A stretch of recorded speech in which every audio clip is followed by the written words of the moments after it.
Trap प्रकरणावर मुख्यमंत्र्यांनी statement केलं पाहिजे. सुप्रिया सुळे. नवी मुंबईतील खारघरमध्ये निलेश लंके प्रतिष्ठानच्या वतीनं शिलाई मशीनचं वाटप राष्ट्रवादी शरद पवार पक्षाच्या खासदार सुप्रिया सुळे यांच्या हस्ते करण्यात आले. यावेळी मार्गदर्शन करताना सुप्रिया सुळे यांनी मराठी भाषेसोबत आपले परखड मत व्यक्त केले. मराठी ही सर्वांना आलीच पाहिजे. निलेश लंके यांनी लोकसभेत पहिल्यांदा इंग्रजी भाषेत शपथ घेतली. मला इंग्रजी येते, हम भी किसी से कम नहीं हे दाखवून दिलं. त्यानंतर मराठी भाषेचाच वापर केला. माझा कोणत्याही भाषेला विरोध नाही, मात्र मराठी आलीच पाहिजे. मी आणि माझ्या मुलांनी इंग्रजी शाळेत शिक्षण घेतलं, मात्र पहिले प्राधान्य मातृभाषेला आहे. मावशीवर प्रेम करा, मात्र आई ती आईच. घरात आईनं मुलांसोबत मराठीतच संवाद साधावा. तुम्ही मराठीत बोललात तर मुले मराठी बोलतील. तुमच्यावर जबाबदारी आहे. सर्व भाषांना सक्ती करू नका.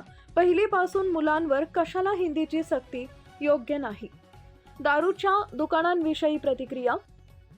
सर्व महिलांनी मागणी केली आहे की नवीन दारूचं दुकान करू नका. तसेच ट्रकच्या बाबतीत सरकारनं लक्ष घातलं पाहिजे, नाहीतर नवीन पिढी अडचणीत येईल. नवीन जनसुरक्षा विधेयक यांच्याविषयी वक्तव्य. आमच्या आमदारांचा यावर विरोध झालाय. एका सशक्त लोकशाहीच्या विरोधात जो कायदा असेल त्याच्या विरोधात मी आहे. हनी ट्रॅप प्रकरणाविषयी प्रतिक्रिया. वारंवार हा विषय येतोय. मुख्यमंत्र्यांनी यावर स्टेटमेंट केलं पाहिजे. जे काही खरं असेल ते महाराष्ट्राचे मुख्यमंत्री यांनाच माहीत असेल. राष्ट्रवादी प्रदेशाध्यक्षाविषयी प्रतिक्रिया. कुठल्याही पक्षामध्ये नवीन 3 वर्षांनी प्रदेशाध्यक्ष होतो आणि ही प्रक्रिया असते. या प्रक्रियेमध्ये बदल होतच राहतात. तो आपण भेटला त्याचा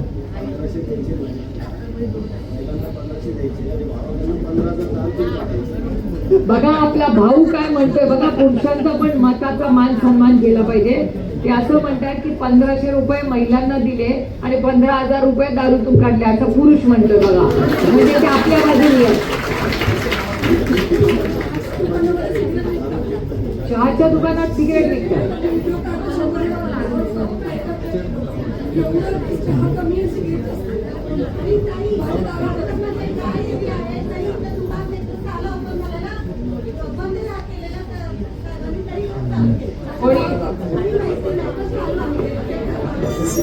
मी करते कंप्लेंट. 20 वर्षाचा लढा राबा होते.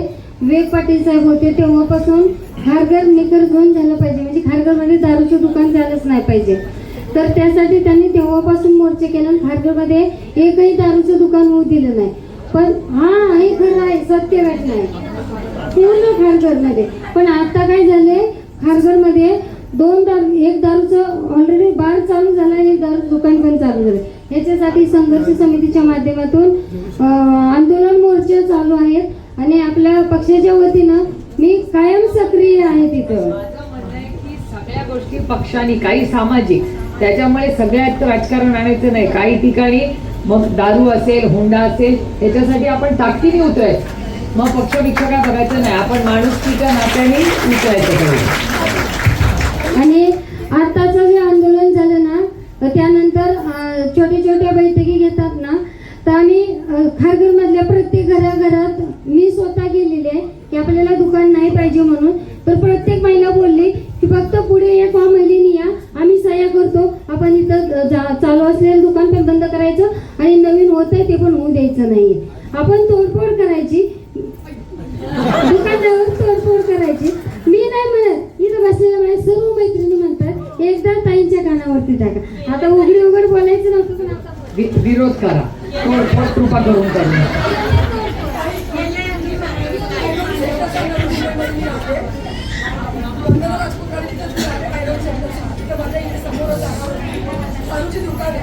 दारूच्या दुकानाच्या बाजूला चकला विकतात आणि ते लोक एवढी गर्दी का आम्ही 100 लेटर गणेश नाईक साहेबांकडे दिलेले आहे. पण हा ड्रग्सचा पण विषय खूप वाढत चालला. त्याच्यामुळे माझी विनंती आहे पक्षाच्याही वतीने, तुम्ही सगळे युवक आहात, ड्रग्सच्या बाबतीत आपण सगळ्यांनी लक्ष घातलं पाहिजे. ड्रग्स नो म्हणजे अजिबातच नाही, म्हणजे फोडूनच काढले पाहिजे. जे कोणी ड्रग्स विक्रेते आहेत ना, त्यांच्या विरोधात आपण सगळ्यांनी जंग पचला.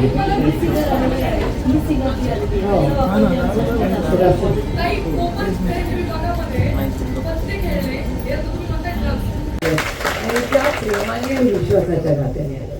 आणि रोहिणीताई म्हणले गोष्ट खरी आहे की आज आम्ही आलोय माझी विनंती राहील की तुम्हाला काय ट्रेनिंग आहे. शर्टचं ट्रेनिंग दिलंय का? शर्टचं कोणाला ट्रेनिंग दिलंय? मग ब्लाऊजचं सगळे हिंदी बोलणारे मराठी बोलायला लागले. फक्त निलेश लंकेमध्ये आम्ही आपलं वाटलं दिल्लीचे मोठे मोठे अधिकारी आपण आम्ही आपलं हिंदी कुठे इंग्लिश असं ना मी अमोल दादा चाललो होतो. हा बाबा आला आणि सगळी हिंदी इंग्लिश मधली मीटिंग पूर्ण मराठी केली आणि नंतर सगळं मराठी बोलला. ते बिचारे अधिकारी पण प्रेमाने यांनी काही दमदाटी केली नाही. आपलं निलेश त्यांना दम देताच येत नाही कोणाला. त्याच्यामुळे तो आपल्या प्रेमाने हिंदी बोलतो. समोरचा अधिकारी पण तुटका मुटका का होईना मराठी बोलत होता. पण इतकं चांगली मीटिंग झाली. नंतर तो अधिकारी पण हिंदी बोलणार यांच्याकडे आला आणि म्हणला थँक्यू निलेश भाऊ तुमच्यासाठी काहीतरी तुम्ही पण मला 2 शब्द मराठीचे समजले. आता मी मला आनंद वाटला. त्यामुळे त्याच्या मातीची जे नातं आहे ते निलेश भाऊनी दिल्लीत गेला तरी तोडलेलं नाही. फक्त पहिल्या दिवशी इंग्लिश मध्ये त्यांनी शपथ घेतली. एवढं दिल्लीला दाखवलं की मला इंग्रजी येतं नाद करायचा. आणि नंतर एकदम आपली ट्रेन जी निघाली आहे मराठीमध्ये ते सगळं जोरात मराठी चालते एकदम. पण मला आनंद एका गोष्टीचा आहे की माझा कुठल्याही भाषेला विरोध नाही. पण माझं एवढंच म्हणणं आहे की सगळ्याच भाषा आल्या पाहिजे.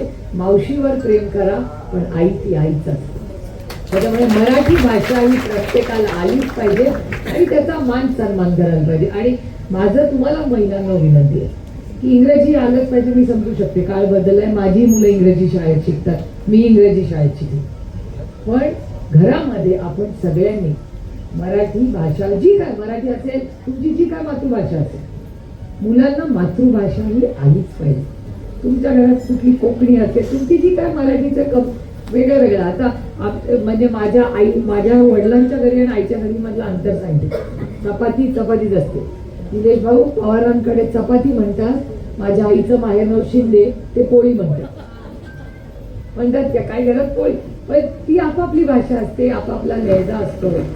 पण मातृभाषा ही आलीच पाहिजे आणि ही आईच शिकू शकते.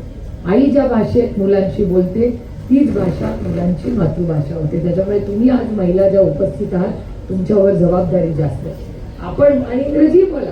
त्या नवीन मी बघते यंग मुली आहेत त्यांना असं वाटतं की आपलं नुकसान झालं मुलांचं होऊ नये मुलांनी इंग्रजी बघावं. जरूर इंग्रजी मुलं 2 भाषा आरामात शिकू शकतात. आमचं एवढंच म्हणणं आहे 3री लादू नका. 5वी नंतर शिका नाही हिंदी. आम्ही कुठे विरोध करतोय. पण पहिलं मुलं लहान असताना खेळीमेळीनी मुलांवर बोजा टाकू नका. तसंच तुम्ही ही स्वतःच्या कर्तृत्वाने आज ताईंनी तुमच्यासाठी एक मशीन आणली. त्याचं घरामध्ये कपडे वाळत घालवायला वापरायचं नाही किंवा सामान ठेवायला वापरायचं नाही. त्याच्यात प्रयत्न करा. खूप नवीन आजकाल डिझाईन यायला लागले. एक काळ असा होता की एक साडी चोळी घालवा. आता बापरे केवढं फॅशन बदललं आहे आणि त्याला काय पैसे लागत नाहीत फॅशन करायला.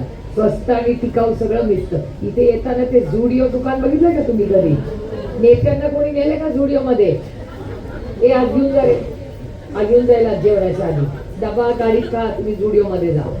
झुडिओ मध्ये 300 रुपयाहूनच खाली वस्तू मिळतात जास्त आणि मागातली 500 ना आणि त्याच्या खाली सगळं आणि जास्त सगळा माल 300 रुपयाच्या खाली असतो. तर मला असा प्रश्न पडलाय हा तुम्ही प्रयोग त्यांनी करून बघायला पाहिजे. यांचं जरा चांगलं ट्रेनिंग करून घ्या. मग झुडिओ मध्ये जर बाकीचे लोक सप्लाय करू शकतात तर आपल्या महिला का नाही करू शकत? त्याने ट्रेनिंग करायला आणि आपण काही स्टॉल देऊन टाकायचा. आपण त्यांना फक्त बनवायचं आणि ते पोचून द्यायचं त्यांच्याकडे. ते विकतील ना. आपण नाही विकायच्या बांधणीत पडेल. पण आपण ती करेन रोहिणीताई तुम्ही काही महिलांचा ग्रुप बघा. आपण आता निलेश भाऊंकडे चांगल्या खूप महिला कर्तृत्वाने आहेत. त्या काही प्रोडक्ट बनवू शकतात का कमी किमतीमध्ये चांगल्या क्वालिटीच्या. मग आपण झुडिओला काही सप्लाय चेन सुरू करू शकतो. अशा खूप संधी असतात पण त्याला दर्जाही चांगला लागतो. आपण जाताना किती खिस काढतो छोट्या छोट्या गोष्टीचा की नाही. मग आपण गिराईक सप्लाय म्हणून विचार करू नका. आपण गिराईक म्हणून विचार करा आणि तो दर्जा ठेवा. माझा विश्वास आहे की तुम्ही सगळ्यांनी मनावर घेतलं तर उत्तमच तुम्ही करू शकता. मला खरं सांगा एवढी मशीन निघाली आहे. पुरणपोळी हातची पुरणपोळी मशीन करू शकेल का कधी? हे तुम्हीच करू शकता. तेव्हा ते दुसरे करतात बघा करंजी आणि त्या करंजीला ते लेअर काय म्हणतात त्याला साठ्याची करंजी उगायची करते. ते मशीन करू शकेल का? ते लाटताना किती कष्ट करायला लागते. निलेश लंकेंना खायला काय वाटत नाही, ते आपलं तोंडात टाकलं विरघळलंय, त्याला कुठे माहिती त्याच्या मागे तुमची किती कष्ट आहे. त्याच्यामुळे ते 7 वेळा करायला लागतं ना, फिरून फिरून. मग ते करायला ते मशीन करू शकेल का? ते झुडिओमध्ये मिळतं का? ते तुम्हीच करू शकता. ते कुठलंही मशीन या जगातलं करू शकणार नाही. त्याच्यामुळे तुमच्या प्रत्येकीमध्ये कर्तृत्व आहे. तुम्हाला जर संधी दिली तर तुम्ही काहीही करू शकता. हा फक्त आत्मविश्वास होता. म्हणजे काही करू शकता म्हणजे लगेच जाऊन भांडण करू नका. म्हणजे सुसंस्कृत मराठी संस्कृतीमध्ये तुम्ही कर्तृत्ववान आहात. कमी जास्त कोणाला शिक्षण मिळालं असेल, एखाद्याला कमी जास्त भाषा असेल, पण प्रत्येकीमध्ये कर्तृत्व आहे. म्हणूनच तुम्ही हा संसार करता आणि जबाबदारीने करता. आणि आज नंतर माझी एकच अट आहे राजश्रीताई, या प्रत्येकीला सांगायचं, कोणी नवरे कोणी विचारलं ना तुम्ही काय करता, मी घरीच असते. घरीच असते म्हणायचं नाही, सांगायचं मी होम मेकर आहे, घर चालवते. घर चालवण्यामागे खूप मोठा त्याग आहे. तुम्ही कदाचित रोहिणीताई माझ्यापेक्षा कर्तृत्ववान असला, आम्हाला दोघींना संधी मिळाली. तुम्हाला संधी मिळाली असती तर तुम्ही नाही झालं. ही संधी तुम्हाला मिळाली नाही, पण तुम्ही त्या संधी बरोबर एक मोठा त्याग केलेला आहे तुमच्या मुलांसाठी, नवऱ्यासाठी आणि सासू सासऱ्यासाठी. तुमचा नवरा कामावर का बिंदास जाऊ शकतो? कारण का त्याला माहिती आहे घरी माझी बायको हे सगळं करते. त्याच्यामुळे तुमचं कर्तृत्व खूप आहे. कर्तृत्व बरोबर त्यागाला जास्त महत्व. त्याग करणं अवघड नसतं, कर्तृत्व दाखवतो आम्ही सगळे, पण त्याग करणं जास्त अवघड असतं. बरोबर आहे ना? त्या बघा कशा म्हणतो. म्हणून मी सगळ्यांना सांगते की प्रेम एक वेळ कमी झालं तरी चालेल, विश्वास कमी होता कामा नये. तुम्ही कर्तृत्व दाखवायला आपण सगळे आहोत, पण त्याग करण्यासाठी खूप मोठं मन लागतं. ते प्रत्येक जणीने ते केलेले स्वतःसाठी टाळ्या वाजवा. तुम्ही सगळ्या कर्तृत्ववान महिला आहात. तुमच्या प्रत्येकीसाठी काहीतरी वेगळं करण्यासाठी राजश्रीताईंनी आज तुम्हाला इथे बोलवलंय. भावनाताई आहेतच राजश्रीताईंबरोबर, पण आज मला अभिमान आहे की आपल्या कार्यक्रमासाठी निलेश लंके इतक्या लांबून आले. ते मुंबईला गेले, कामं केली आणि त्यांना आता परत नगरला जायचे. मी येताना 50 फोन त्यांना असते, कुठे कुठे कुठे तुम्ही, अरे आहे रस्त्यात आहे रस्त्यात आहे. त्याच्यामुळे त्यांनाही नगरला जायचंय. त्यामुळे मी आज फार वेळ तुमचा घेणार नाही, पण आज इतक्या लांबून तुमच्या प्रेमापोटी आज निलेश भाऊ ही आलेले आहेत. रोहिणीताईंच्या वडिलांची तब्येत आज बरी नाही, पण आज खूप बरी आहे. त्याच्यामुळे आम्ही आज जरा रिलॅक्समध्ये आहोत. आज आता 1-2 दिवसात त्यांना डिस्चार्ज मिळेल. पण खरंच कौतुकाची गोष्ट आहे की वडील हॉस्पिटलमध्ये असताना त्या तुमच्या प्रेमापोटी आज तुमच्यासाठी तुमचं कौतुक करण्यासाठी हे दोघं इथे आले. मी त्या दोघांचं खरंच मनापासून आभार मानते, कौतुक करते. आणि राजश्रीताई तुम्ही हा जो आगळा वेगळा कार्यक्रम आमच्या महिलांसाठी घेताय तो पुढे न्या. त्याचं एक एक्झिबिशन लावा आणि त्या एक्झिबिशनच्या उद्घाटनासाठी आपण निलेश लंकेंना बोलायचं, राणी लंकेंना बोलायचं. मात्र आमदारांनी विरोध का नाही केला? विरोध झालाय मला वाटतं त्याच्यावर. म्हणजे मी जे तुमच्याच चॅनलवर पाहिलं त्याच्यात विरोध झाला होता त्या कायद्याला. नाही, मी अशा कुठल्याही ज्याच्यात कुणालाही मोकळा श्वास घेता येणार नाही आणि एका सशक्त लोकशाहीच्या विरोधात जो जो कायदा असेल त्याच्या विरोधात मी आहे. मुख्यमंत्र्यांनी आता ते वक्तव्य केलंय की त्रिभाषा भाषा म्हणजे 3ही भाषा महाराष्ट्रामध्ये बोलल्या पाहिजेत आणि इंग्रजीला पाठिंबा देता हिंदीचा अपमान केला तर ते आम्ही सहन करणार नाही. मला नाही माहिती, मी ऐकलेलं नाही स्टेटमेंट. एकतर आणि 5वी नंतर सगळेच हिंदी शिकतात. 3 भाषा 5वी नंतर आहेत ना ऑलरेडी सगळ्याच राज्यांमध्ये, तसं आपल्याच राज्यात आहे. हनी ट्रॅपचा मुद्दा गाजतोय महाराष्ट्रामध्ये, सरकारकडनं कोणतीही भूमिका मांडली जाते? मला असं वाटतं हनी ट्रॅपचा मला माहिती नाही काय विषय, पण महाराष्ट्राच्या माननीय मुख्यमंत्र्यांनी यांनी याच्यावर स्टेटमेंट केलं पाहिजे. वारंवार हा विषय येतोय. जे काय खरं असेल ते महाराष्ट्राच्या माननीय मुख्यमंत्री हे होम मिनिस्टर देखील आहे त्यांनाच विचारणं संयुक्तिक आहे. जयंत पाटलांनी जो राजीनामा दिला त्यानंतर नवीन प्रदेश अध्यक्ष मिळाले, भूमिका त्यांची कशी असणार आहे ते जबाबदारी स्वतः. कुठल्याही पक्षामध्ये दर 3 ते 5 वर्षांनी नवीन अध्यक्ष होतो. भारतीय जनता पक्षामध्ये बदल झाला, त्याच्यानंतर राष्ट्रवादी काँग्रेसमध्ये झाला, काँग्रेसमध्ये झाला. ही प्रक्रिया असते आणि ह्या तिन्ही पक्षांनी प्रक्रियेमध्ये हा बदल होतच ना. आता तुमचं पण जेव्हा प्रमोशन होईल तेव्हा दुसरा रिपोर्टर येईलच ना.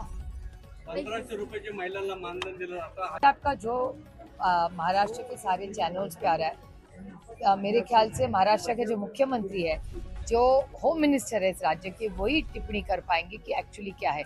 बहुत चर्चा टीवी पे भी हो रही है, असेंबली में चर्चा भी हो रही है. नाना पटोले जी ने कल असेंबली में ये मुद्दा भी उठाया, तो मेरे ख्याल से महाराष्ट्र के माननीय मुख्यमंत्री जी जो होम मिनिस्टर है वही कह सकते हैं कि सच क्या है। मुख्यमंत्री इन्होंने ऐसा भी कहा है कि हिंदी भाषा का जो अपमान करेगा उनको मतलब महाराष्ट्र एक बहुत संस्कारी राज्य है और ये भारत की संस्कृति है। हम किसी का कभी भी अपमान कल नहीं करा, आज नहीं और कल भी नहीं करेंगे। ये बहुत संस्कारी महाराष्ट्र है और यहाँ के लोग भी बड़े संस्कारी है और हम हर भाषा का हमेशा, हर राज्य का, हर प्रांत का, हर व्यक्ति का हमेशा महाराष्ट्र ने सम्मान ही किया है। ये दुख की घटना है कि महाराष्ट्र के जो मुख्यमंत्री है उनको अगर ऐसा लगता होगा तो ये बहुत दुख की बात है, क्योंकि वो महाराष्ट्र के नेता है और अगर महाराष्ट्र के नेता ही महाराष्ट्र के खिलाफ बोलने लगे तो ये कितनी दुख की बात है हम सब के राष्ट्रवादी के नए प्रदेशाध्यक्ष जबाबदारी उनकी लिए। ये तो हमेशा होता है सब हर पार्टी में. राजश्री मॅडमचं काम एवढंच म्हणणं आहे की एक तर सरकारने 2100 रुपये करतील हे सांगावं, ते 2100 रुपये करावे आणि ड्रग्ज आणि दारू याच्या बाबतीत जो विचार तुम्ही स्वतः ऐकला की महिलांचं म्हणणं आहे की नवीन दारूची दुकानं नको असं महिला म्हणतायत आणि ड्रग्सच्या बाबतीतही प्रचंड ड्रग्स हे राज्यात दिसत आहेत. मुलं त्याच्या आहारी जात आहेत, एक पिढी वाया जाईल. त्याला वाचवण्यासाठी सरकारने याच्यात लक्ष घातलं पाहिजे अशी महिलांची अपेक्षा आहे. हिंदी